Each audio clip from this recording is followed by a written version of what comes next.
মা হতভম্ব হয়ে বললেন, তুমি নতুন বউ, তোমার কাছে গয়না রাখবা?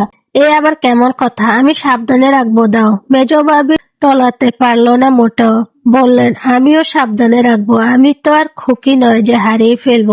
নিজের গয়নার ভার নিজের উপর থাকাই তো ভালো। তুমি আমার মুখে মুখে কথা বলছো, কোনো শিক্ষা নেই তোমার? তোমার কি মনে হয় তোমার গয়না আমি খেয়ে ফেলবো, চুরি করবো? যখন তোমার ইচ্ছে হবে তুমি তো নিতেই পারবে নাকি?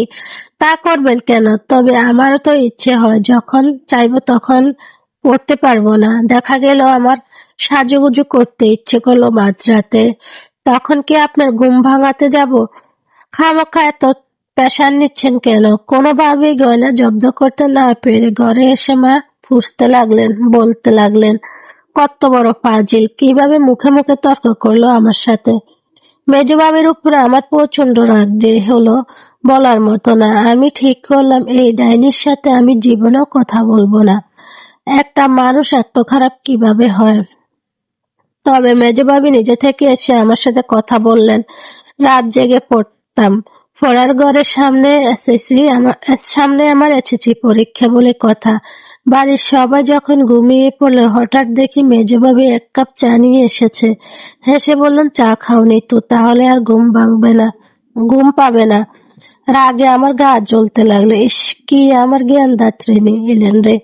তোর কাছে কি চা চাইছি, এত জ্ঞান চাইছি? ডাইনি কোথাকার! এসব মনে মনেই বলছিলাম, মুখে বলার সাহস হলো না। যাই হোক, আমাকে এমন চুপ থাকতে দেখে তিনি কিন্তু দমলেন না। আমার খাতায় ভ্রু কুঁচকে চেয়ে রইলেন, বললেন, ওমা, অঙ্কের তো ভুল। 2 দিন বাদে এসএসসি পরীক্ষা, আর এখন তুমি লংসূত্রগুলো অঙ্কে ভুল করতেছ। হায় খোদা! আমি মুখ কালো করে রইলাম। লজ্জা আমার মাথা কাটা যাচ্ছিল। আমি বরাবরই অঙ্কে দুর্বল, তা বলে এই ডাইনির কাছে প্রকাশিত হলো। ভাবি বললেন, দাও আমি তোমাকে বুঝিয়ে দিই, দেখবে জলের মতো লাগবে একদমই। আমি বললাম, থাক, লাগবে না। ওমা, লাগবে না কেন? দাও বইটা। তুমি ফেল করলে তো সবাই বলবে ভাবি অঙ্কে মাস্টার্স পাস করেছে, আর তার ননদনী নাকি এসএসসি অঙ্কে ফেল। বলেই হাসি উঠলেন তিনি।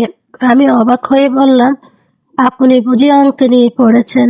মনে মনে অবশ্যই ভাবলাম, এই কঠিন বিষয় এর মতো জটিল পেঁচওয়ালা মানুষ পড়বে যত সব। তবে সে রাতে আসলে মেজ ভাবি আমাকে জলের মতো সহজ করে অঙ্কগুলো বুঝিয়ে দিয়েছিলেন। অত সহজ করে এত গুছিয়ে এর আগে কখনোই আমি বুঝিনি। তিনি বললেন, এখন থেকে যে কটা দিন আছে রোজ তুমি আমার কাছে অঙ্ক করবে, কেমন? আমি হাসিচোখ মাথা নাড়লাম। তার উপর যে রাগ ঘৃণার পাহাড় জমেছিল তা যেন খানিকটা কমে গেল।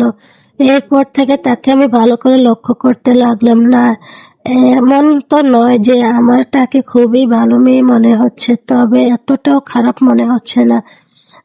যেই বড় ভাবি বছরের পর বছর হাসেননি, তিনিও মেজ ভাবির উপর আসার পর থেকে মাঝে মাঝে মৃদু হাসে। মেজ ভাবি কি সব যে বলে থাকে, যতক্ষণ মানুষ না